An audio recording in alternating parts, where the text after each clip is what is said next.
Oi pessoal, hoje eu vou responder algumas perguntas que vocês deixaram para mim nas redes. Vamos lá! Primeiramente, essa pergunta aqui sobre a pronúncia dessa letra. Na verdade, gente, essa letra se pronuncia gi, gi, tanto em hiragana, gi, como em katakana, gi. A gente poderia, em português, ler isso aqui como gi.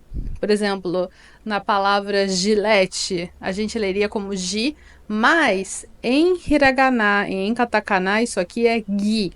Mas acontece que muito comumente se pronuncia Gui, mas se romaniza GI.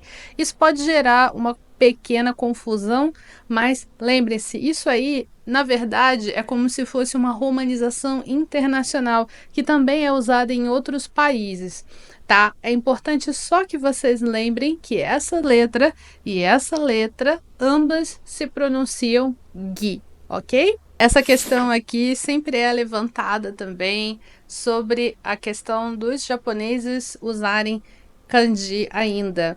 Apesar deles terem pegado os kanjis dos chineses e terem inventado dos kanjis o hiragana e o katakana, por que que os japoneses ainda usam kanji? Eu achei engraçada essa resposta aqui também, que veio sobre como a leitura do hiragana e do katakana sem o kanji é muito difícil de se fazer. Mas para além disso, o kanji, o uso do kanji na língua japonesa também faz parte da cultura, da forma de se expressar do povo. É comum que estrangeiros como nós, a gente ache desnecessário o uso do kanji. Mas o uso do kanji agora faz total parte do povo japonês, da cultura japonesa. Historicamente, pessoas estrangeiras de outros povos já tentaram fazer com que os japoneses parassem de usar kanji e até parassem de usar hiragana e katakana completamente para usar só romanizado. Isso não aconteceu porque o povo japonês se conecta muito com os kanjis e utiliza muitos kanjis para se expressar. Então cabe a nós estrangeiros aprender o kanji também para aprender a cultura japonesa. Apesar desses kanjis terem vindo da China, agora eles também fazem parte da cultura japonesa. Essa pergunta aqui sobre sotaque, na verdade eu acredito que queira dizer pronúncia. Nós, estrangeiros, temos que forçar a nossa pronúncia de algum modo, principalmente nós falantes de português brasileiro. Nós brasileiros temos que forçar a nossa língua de alguma forma para que nós sejamos compreendidos pelos japoneses. Eu diria que a gente, mais do que prestar atenção na pronúncia das palavras, a gente tem que prestar atenção na cadência de como a gente fala as frases. Porque se você falar as frases japonesas com cadência de português, talvez fique difícil de entender. Por exemplo, a gente, quando fala com alguma hesitação, a gente costuma falar com uma cadência assim, por exemplo.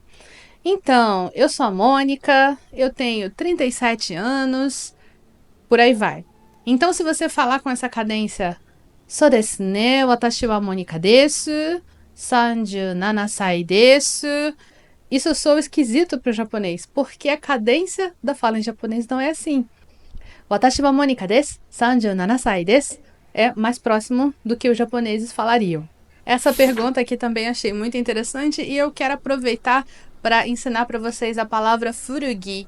Furugi significa roupa antiga, roupa usada. É uma palavra para identificar uma loja que vende roupas usadas também. Furugi-ya-san, furugi-ya-san, uma loja que vende roupas usadas. Isso é muito comum no Japão, não só roupas usadas no sentido de assim, a pessoa não quer mais usar essa roupa, qualquer roupa mais barato. Você tem também roupas muito vintage nessas lojas que vendem roupas usadas. Então, não é toda loja de roupa usada no Japão que vai ser barato, tá? Presta bastante atenção nisso. Se você, de repente, entrar numa loja e você olhar tudo caro, você pode pensar, não é possível que isso é uma loja de roupa usada? É uma loja de roupa usada, mas são lojas de roupa vintage. Então, cuidado para você não entrar numa furugi-san cara demais. Essa pergunta aqui também é muito feita para quem está começando a aprender japonês. Já aprendi o hiragana, agora estou indo para o katakana. Estou fazendo a coisa certa? É isso que eu devo fazer? Sim.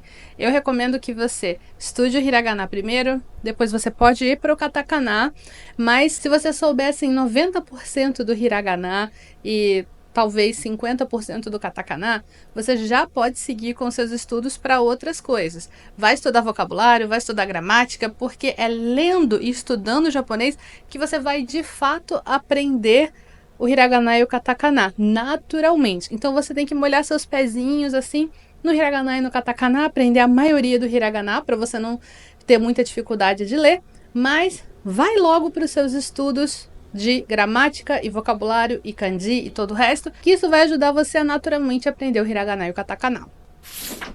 Shitsurei shimasu. Shitsurei shimasu. Shitsurei é uma palavra que significa coisa rude, rudeza, falta de educação, shitsurei. Então eu posso falar, shitsurei desu ne. Shitsurei desu ne. Eu tô dizendo, ai, nossa, que falta de educação.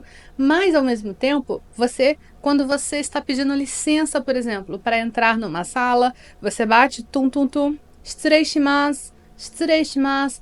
É usado como com licença, porque você está literalmente falando, estou fazendo uma coisa rude, você está entrando, desculpe a minha falta de educação. É como se você estivesse dizendo isso. Estou sendo rude, estou sendo rude. Na verdade, é uma forma de você pedir desculpas pela sua intromissão, e aí é usado exatamente como com licença. Gostaria de trazer também aqui esse comentário, não é bem uma pergunta, mas é um comentário que eu quero fazer, comentário em cima. Realmente, quando a gente aprende kanji, a gente sabe um pouco de kanji, só esse pouco de kanji que a gente já sabe, já torna impossível a gente ler uma coisa somente em hiragana e katakana. Quando a gente lê as coisas com um pouquinho de kanji, a gente sabendo aqueles kanjis, fica muito mais fácil de ler. A gente lê muito mais rápido. Isso pode ser uma coisa estranha de se pensar para quem ainda não sabe nenhum kanji. Mas eu quero que vocês acreditem que vocês vão ler muito mais rápido, vocês vão ler textos na velocidade da luz se vocês souberem alguns kanjis. Então, não deixe o estudo de kanji de lado. Aprende kanji que você vai aprender mais vocabulário, você vai conseguir ler mais textos mais rápido e você vai aprender mais japonês como um todo. Essa pergunta aqui sobre nakereba naranai é muito boa. É uma dúvida que os meus alunos sempre têm. Nas minhas aulas particulares eu sempre tenho que explicar a respeito disso e eu gosto de explicar detalhadamente. Por que nakereba naranai ou nakereba narimasen termina com nai, que é negativa, mas a gente traduz como uma afirmativa. Tem que fazer. Por exemplo, kono kusuri o nomanakereba naranai. Esse remédio eu preciso tomar, não posso deixar de tomar esse remédio. Por quê? Porque esse nakereba naranai literalmente significa se isso aqui não for feito, não vai rolar. Porque naranai é não vai se tornar. Então, nesse meu exemplo do remédio, eu estaria dizendo, se eu não tomar esse remédio, kono kusuri o nomanakereba, se eu não tomar esse remédio, naranai. O que seria esse naranai? Seria, não vou me curar. Então, eu basicamente estou dizendo, se eu não tomar esse remédio, não vai dar certo. Se eu não tomar esse remédio, eu não vou me curar. Mas a gente traduz mais diretamente como eu preciso tomar esse remédio. Mais uma ótima pergunta sobre kanjis. Por que a gente tem que fazer os kanjis numa ordem de traço específica, se depois que está lá escrito, ninguém vai saber como a gente escreveu? Bom, esse é um ponto que já é discutível. Dependendo do traço que você fizer, da ordem que você fizer, fica claro sim que você fez na ordem errada. Dependendo do kanji, dependendo do traçado errado. Então, isso aí já é uma coisa que não é verdade. Pode ser que as pessoas reparem que você fez o kanji errado. Mas e daí? Bom, a questão é que o kanji tem que ter uma forma específica para que ele esteja no seu formato ideal. Bom, eu acredito que basta o seu kanji estar legível para as pessoas entenderem e tá ótimo. Você não está fazendo o kanji para fazer arte, você está fazendo o kanji para se comunicar, certo? Mas o problema é que se você não seguir a ordem de traço dos kanjis, fica muito mais difícil de você conseguir lembrar todos os traços que você tem que fazer. Exatamente como uma coreografia, tem que seguir a ordem. Mais aqui um comentário, eu quero comentar em cima. Sim, é um fato. Nem mesmo os japoneses sabem todos os kanjis. Os kanjis de N1, eles são kanjis que são de nível um pouco mais alto, então tem kanjis ali que não são muito kanjis de dia a dia. Por isso, tem japoneses que não vão saber ler alguns kanjis específicos, principalmente às vezes aplicados a palavras diferentes, a palavras que não são usadas normalmente no dia a dia dessas pessoas. É comum, principalmente quando a gente fala de escrever os kanjis. Assim como nós, os japoneses, eles sabem ler muito mais kanjis do que eles sabem escrever kanjis, porque hoje em dia pouco se escreve à mão depois que você sai da escola. Na escola, os japoneses escrevem bastante kanji porque eles estão estudando esses kanjis, escrevem bastante à mão. Mas fora da escola, a gente escreve menos à mão. Nós também, os japoneses também, então eles vão aprender a escrever menos os kanjis. Isso é um fato. Mas os japoneses, em média, eles vão saber todos os kanjis que eles precisam saber para ler um jornal, para ler um livro, para ler coisas importantes do dia a dia. É nisso que nós temos que focar, nós temos que chegar nesse nível. Essa pergunta eu sempre escuto também. Qual é a maneira certa de se estudar japonês? Bom, nós não temos maneira certa para nada. Nós temos uma maneira adequada para os nossos objetivos e para as nossas aptidões. Tem pessoas que pegam as coisas muito rápido escutando, tem pessoas que pegam as coisas muito mais rápido lendo. Então é importante que você entenda que tipo de pessoa você é. Começa por aí. No japonês, eu gosto de indicar que as pessoas aprendam primeiro o hiragana, depois o katakana e depois comece a pegar vários materiais de gramática, de vocabulário, textos, exercícios de áudio, mas o primeiro passo sempre é aprender o hiragana e o katakana. Não tente aprender japonês só com romaji, só com a letra romanizada. Primeiro porque você vai perder o acesso a um monte de material que está em hiragana e katakana. E segundo porque hiragana e katakana se aprende muito rápido. Esse aqui eu também quis trazer para comentar. Isso acontece, gente. A gente estuda uma palavra, estuda um vocabulário, e aí no final das contas, quando a gente tem que usar essa palavra, esse vocabulário para falar, principalmente para falar, a gente não lembra como é que se fala. Então, a gente esquece, dá um branco. Por que isso acontece? Porque você ainda não sabe essa palavra, você apenas tentou decorar e você não praticou o suficiente com ela. Talvez você só tenha escrito ela, talvez você só tenha lido ela, mas você nunca parou para falar ela em voz alta.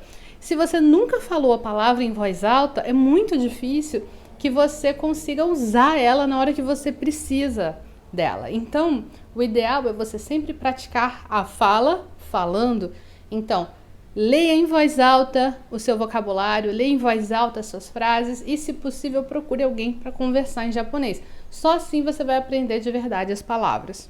Sobre nomes estrangeiros em japonês, a gente não vai traduzir nomes. O que a gente vai fazer é adaptar esses nomes, passar esses nomes para um formato que seja possível escrever no japonês. Nesse exemplo aqui, Lucas, nós não temos nem L em japonês, então ele vai virar de Lu para Ru. Nós não temos o S sozinho, então vai ter que ser Su. E então por isso fica Rukasu. Mas o fato é que você não precisa, na hora que você for falar, se apresentar, se o seu nome é Lucas, você não precisa falar Watashi wa Rukasu desu. Não precisa, o seu nome não é Lucas, o seu nome é Lucas. Então você pode falar Lucas, o nome é Lucas, Watashi wa Lucas desu. E caso o japonês não entenda, você vai adaptando para ajudar o japonês a entender o seu nome. Mas não precisa partir do princípio que o japonês não vai conseguir pronunciar o seu nome.